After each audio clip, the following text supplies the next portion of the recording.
Hello, good morning, नमस्कार। मैं मीनू राज आपका आपके अपने यूट्यूब चैनल यूईसी उत्तम एजुकेशनल क्लासेस पर आपका स्वागत करती हूँ।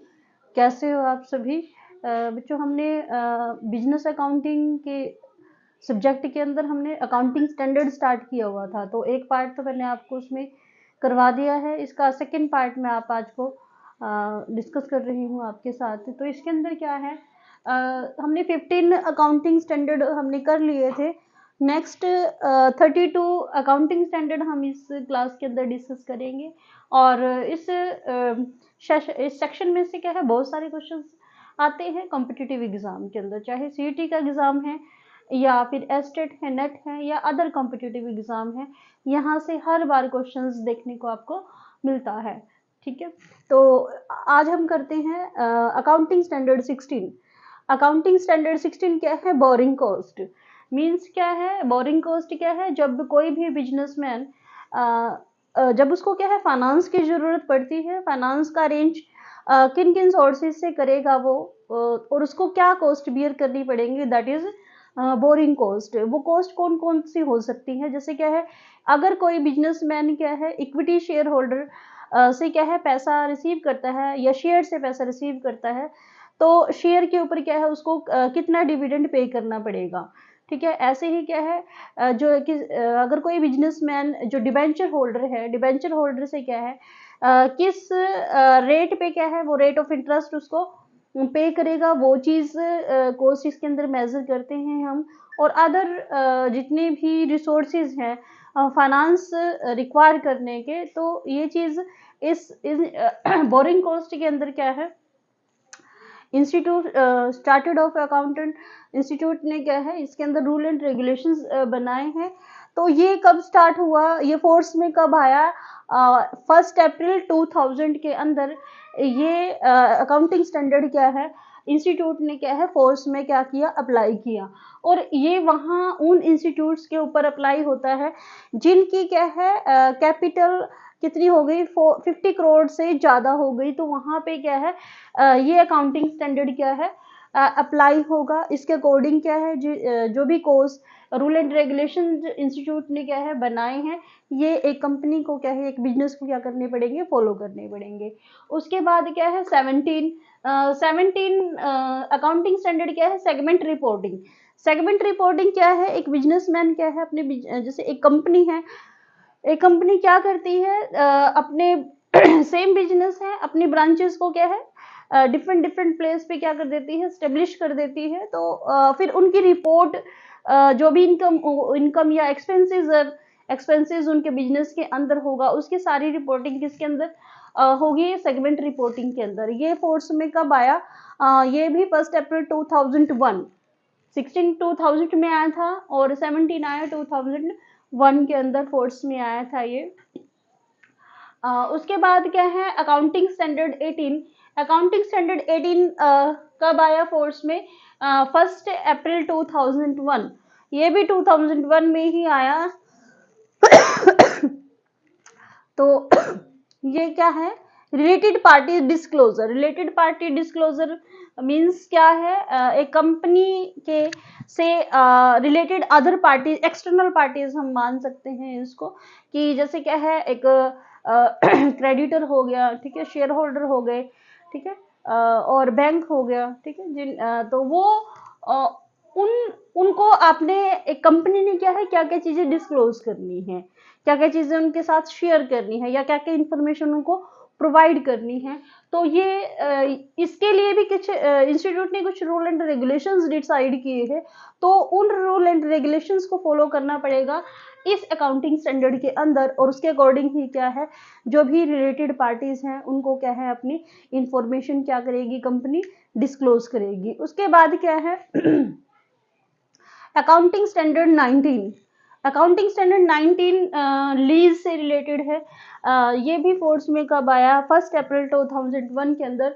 तो लीज जैसे पता ही है आपको, अगर कोई कोई एक पर्सन है जिसके उसके पास कुछ जमीन है, ठीक है, कुछ प्रॉपर्टी है उसकी, और उस प्रॉपर्टी को क्या है वो कुछ टाइम पीरियड के लिए कुछ स्पेसिफिक टाइम पीरियड के लिए क्या है किसी सेकंड पर्सन को क्या है एज ए रेंट के रूप में क्या है दे देता है, कॉन्ट्रैक्ट साइन होता है उनके बीच में। तो और दो पार्टी होती है, लेसर और लेसी, ठीक है। लेसर कौन होता है, जिसकी प्रॉपर्टी होती है, अपनी प्रॉपर्टी क्या है कुछ टाइम पीरियड के लिए क्या है किसी दूसरे पर्सन को क्या है वो यूज करने के लिए क्या दे देता है, ठीक है। और लेसी कौन होता है, जो किसी पर्सन की क्या है प्रॉपर्टी को क्या है कुछ टाइम पीरियड के लिए क्या है यूज करने के लिए अपने पास रख लेता है और उसके बदले में क्या है उसको कुछ कंसिडरेशन देता है, ठीक है। तो उसके अंदर जो इंस्टीट्यूट है लीज से रिलेटेड जो कुछ रूल एंड रेगुलेशंस बताए हैं इंस्टीट्यूट ने, तो तो वो क्या है जब अकाउंट्स प्रिपेयर किए जाएंगे तो अकाउंटिंग स्टैंडर्ड 19 एक कंपनी को क्या है फॉलो करना पड़ेगा। और ये फोर्स में कब आया, 1 अप्रैल 2001 के अंदर। उसके बाद क्या है नेक्स्ट अकाउंटिंग स्टैंडर्ड क्या है, अकाउंटिंग स्टैंडर्ड 20। अकाउंटिंग स्टैंडर्ड 20 क्या है, अर्निंग पर शेयर से रिलेटेड है। अर्निंग पर शेयर क्या होता है, जब कोई कंपनी क्या है किसी शेयर होल्डर को क्या है किसी शेयर होल्डर के क्या करती है को शेयर देती है और उस शेयर होल्डर को क्या है उस शेयर पे क्या है कितना अर्न होगा, या एक कंपनी को क्या है कितना अर्न करेगी एक फाइनेंशियल ईयर के अंडर, तो उसको हम क्या बोलेंगे अर्निंग पर शेयर, ठीक है। और ये फोर्स में कब आया, ये भी फोर्स 2001 के अंदर आया, 1 अप्रैल 2001 के अंदर, ठीक है। तो इसमें भी क्या है, इसके लिए भी क्या है इंस्टीट्यूट ने क्या है कुछ एक रूल बनाए हैं इसके लिए भी, जो एक कंपनी को क्या करने पड़ेंगे फॉलो करने पड़ेंगे, ठीक है। उसके बाद क्या है अकाउंटिंग स्टैंडर्ड 21। अकाउंटिंग स्टैंडर्ड 21 क्या है, consolidated financial statement. Consolidated financial statement ये अकाउंटिंग स्टैंडर्ड भी 1 अप्रैल 2001 के अंदर ही फोर्स में आया था। इसका मतलब क्या है, कंसोलिडेटेड फाइनेंशियल स्टेटमेंट जब क्या है एक होल्डिंग कंपनी होती है, एक सब्सिडरी कंपनी होती है। मींस क्या है सब्सिडरी कंपनी कौन सी होती है जिसका क्या है जो प्रॉफिट में नहीं चल रही है काफी टाइम तक, तो वो क्या है एंडिंग की सिचुएशन पे आ जाती है। तो वो अपना तो जो सब्सिडरी कंपनी है अपनी कंपनी को एंड अप ना करके क्या है किसी अच्छी कंपनी के अंदर जो क्या है जिसका टर्नओवर बहुत ज्यादा चल रहा है मार्केट के अंदर, तो उसके अंदर क्या है वो एक्वायर हो जाती है, या होल्डिंग कंपनी क्या है उस सब्सिडरी कंपनी को क्या है अपने अंदर एक्वायर कर लेती है, ठीक है। तो एक्वायर से पहले जो भी सब्सिडरी कंपनी थी वो अपने जो भी पॉलिसीज उसकी डिफरेंट थी, बिजनेस से रिलेटेड जो अकाउंट्स प्रिपेयर करती थी उसकी पॉलिसीज अलग थी, लेकिन होल्डिंग कंपनी की क्या है पॉलिसीज अलग है। लेकिन जब दोनों ही मर्ज हो जाएंगे एक दूसरे में, तो उनकी एक अलग से क्या है फाइनेंशियल स्टेटमेंट जब हम प्रिपेयर करेंगे, या अकाउंटेंट जब फाइनेंशियल स्टेटमेंट प्रिपेयर करेगा, तो उनको क्या करना पड़ेगा कि एक अलग से क्या है इकट्ठी कंबाइन करके क्या है एक कंसोलिडेटेड फाइनेंशियल स्टेटमेंट प्रिपेयर करनी पड़ेगी। उसके लिए भी क्या है इंस्टीट्यूट ने क्या है कुछ एक रूल एंड रेगुलेशंस बताए हैं। तो अकाउंटिंग स्टैंडर्ड 21 के अंडर एक कंपनी को क्या है वो रूल एंड रेगुलेशंस फॉलो करने पड़ेंगे, तभी क्या है वो माना जाएगा, ठीक है। उसके बाद क्या है नेक्स्ट अकाउंटिंग स्टैंडर्ड 22।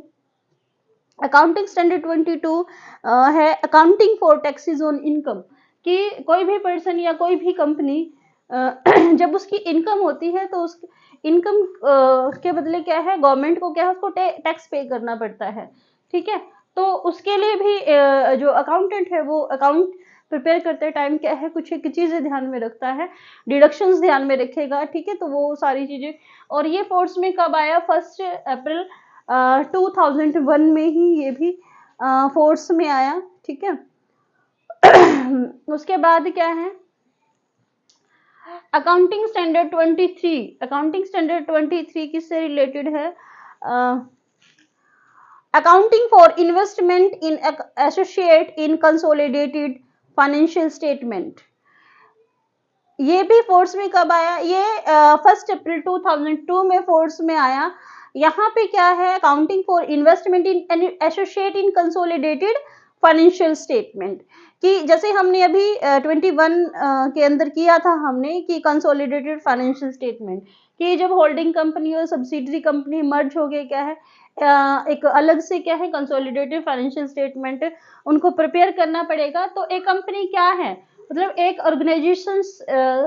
ऑर्गेनाइजेशन है वो क्या करती है, जो उसकी ब्रांचेज हैं, एक कंपनी की क्या है ब्रांचेज हैं, उन ब्रांचेस के अंदर क्या है जब वो इन्वेस्टमेंट करेगा, ठीक है, और उस इन्वेस्टमेंट से उसको कितनी अर्निंग आएगी, ये सारी इंफॉर्मेशन हम किसके अंडर लेंगे, accounting for investment in associate in consolidated financial statement के अंडर, ठीक है।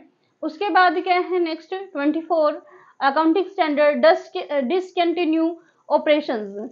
डिसकंटिन्यू ऑपरेशंस ये भी एक अकाउंटिंग स्टैंडर्ड इंस्टीट्यूट ने क्या है फोर्स में लेके आई है ये। तो इसमें क्या है जब कोई बिजनेस थोड़ा डिसकंटिन्यू सिचुएशन में आ जाता है, मींस क्या है डिक्लाइन स्टेज में जब आता है, तो उस टाइम क्या है उसको कैसे बढ़ना है आगे, या उसको कैसे ऊपर लेके आना है, ठीक है, रिकवरी कैसे करनी है उसकी। तो उससे रिलेटेड जो भी इंस्टीट्यूट ने रूल एंड रेगुलेशंस बताए हैं एक बिजनेस के लिए, तो उसको डिसकंटिन्यू ऑपरेशंस के अंदर करना पड़ेगा। अभी हम करते हैं 25।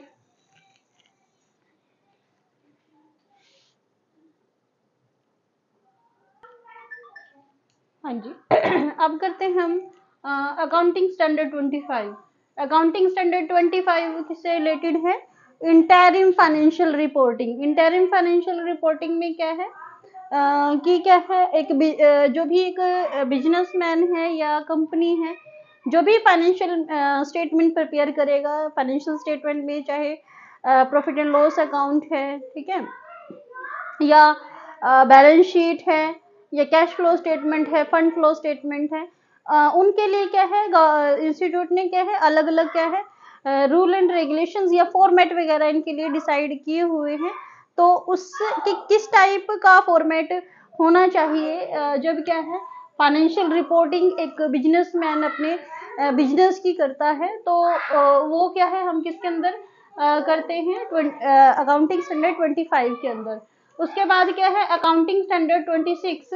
अकाउंटिंग स्टैंडर्ड 26 है इंटेंजिबल एसेट्स। इंटेंजिबल एसेट्स से रिलेटेड है ये। इंटेंजिबल एसेट्स कौन सी होती हैं, जिन्हें हम टच नहीं कर सकते, देख नहीं सकते, ठीक है तो ये इससे रिलेटेड है। इंटेंजिबल एसेट्स में क्या है कि जो भी कि जैसे गुडविल है, गुडविल को फाइनेंशियल ईयर के अकॉर्डिंग कैसे राइट ऑफ करना है, कैसे उसको डिस्क्लोज करना है, ठीक है, तो ये सारी चीजें, या issue of share, preliminary expenses हैं जैसे उनको कैसे राइट ऑफ करना है, ठीक है, ये चीज इंस्टीट्यूट ने इस अकाउंटिंग स्टैंडर्ड के अंदर मतलब बताया है कि कैसे रूल एंड रेगुलेशंस फॉलो करने हैं। उसके बाद क्या है अकाउंटिंग स्टैंडर्ड 27। अकाउंटिंग स्टैंडर्ड 27 है financial reporting of interest in joint venture, कि जितने भी जॉइंट वेंचर हैं, ठीक है, बड़े बड़े वेंचर्स हैं जो क्या है बहुत सारे एक दो कंपनी क्या है मिलकर क्या है काम करती हैं, या फिर जैसे क्या है अगर हम बिजनेस, कोई भी बिजनेसमैन क्या करता है, अगर बिजनेस को बढ़ाना चाहता है तो उसके लिमिटेड रिसोर्सेज हैं, तो वो क्या करेगा किसी दूसरे पार्टनर को क्या है या दूसरी कंपनी को क्या है अपने अंदर अपने साथ मिलाकर क्या है बिजनेस को क्या करता है ग्रो अप करता है। तो उसकी फाइनेंशियल रिपोर्टिंग कैसी होनी चाहिए, ठीक है, तो उससे रिलेटेड जो भी रूल एंड रेगुलेशंस एक इंस्टीट्यूट ने या इंस्टीट्यूट ऑफ चार्टेड अकाउंटेंट ने क्या है बनाए हैं, तो वो फॉलो करने पड़ेंगे अकाउंटिंग स्टैंडर्ड 27 के अंडर। उसके बाद क्या है accounting standard 28 impairment of assets.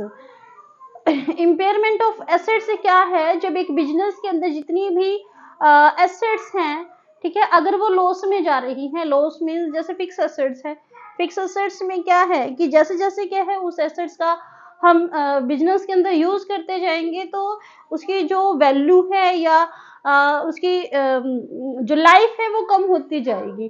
तो उसको कैसे मैनेज करना है, ठीक है, उस लॉस को कैसे मैनेज करना है, ठीक है, उसके लिए क्या है रूल बनाए हैं कि क्या क्या इसके अंदर होना चाहिए। तो वो किसके अंदर हम करते हैं, अकाउंटिंग स्टैंडर्ड 28 के अंडर। उसके बाद क्या है, अकाउंटिंग स्टैंडर्ड 29।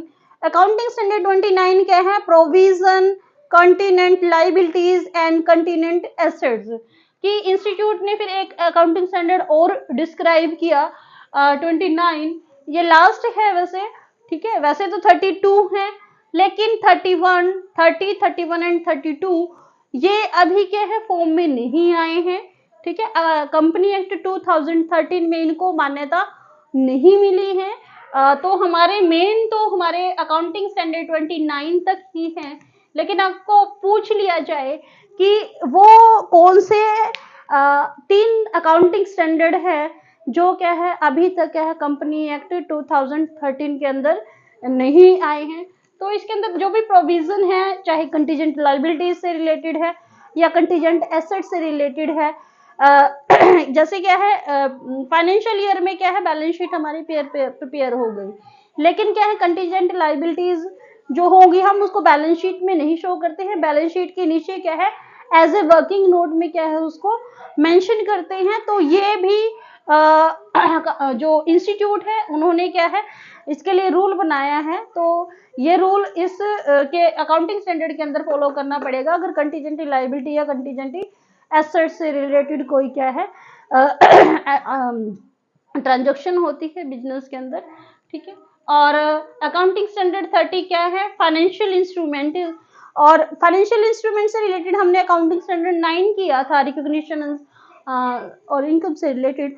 तो यहाँ पे क्या है financial instrument recognition and measurement, कि जो भी फाइनेंशियल इंस्ट्रूमेंट है जिससे क्या है एक बिजनेस को क्या है इनकम आती है या रिकॉग्निशन मिलती है कि कैसे उसको मेजरमेंट करना है, ठीक है। तो ये इसके अंदर करते हैं हम, वैसे ये भी फोर्स में नहीं है, लेकिन जस्ट नॉलेज के लिए कई बार पूछ लिया जाता है, ठीक है। उसके बाद क्या है फाइनेंशियल इंस्ट्रूमेंट प्रेजेंटेशन, कि एक कंपनी क्या है अपने जो भी अकाउंट्स है या इंफॉर्मेशन है उसको कैसे प्रेजेंट करेगी, किस फॉर्म में प्रेजेंट करेगी, उससे रिलेटेड रूल एंड रेगुलेशन जिसके अंदर हम पढ़ेंगे आगे जब ये अप्लाई हो जाएगा। उसके बाद लास्ट क्या है फाइनेंशियल इंस्ट्रूमेंट डिस्क्लोजर, कि एक कंपनी क्या है जो भी एक्सटर्नल पार्टीज हैं उनको क्या है अपने अकाउंट्स कैसे डिस्क्लोज करेगी, ठीक है, ये चीज इसके अंदर मेंशन होगी। तो ये हमारे थे अकाउंटिंग स्टैंडर्ड, हमारे कंप्लीट हो चुके हैं। इसमें से क्वेश्चन आता है कंफर्म श्योर, ठीक है। और इसके बाद मैं क्या है क्वेश्चंस भी करवाऊंगी, ठीक है। जितने भी हमने टॉपिक किए हैं उसकी जो इम्पोर्टेंट क्वेश्चंस हैं वो क्वेश्चन सीरीज हम स्टार्ट करेंगे, तो उसमें जैसे मैंने टॉपिक स्टार्ट किए हैं से क्वेश्चन सीरीज स्टार्ट करूंगी टॉपिक वाइज, ठीक है। तो आज की क्लास में इतना ही, मिलते हैं नेक्स्ट क्लास में। Thank you.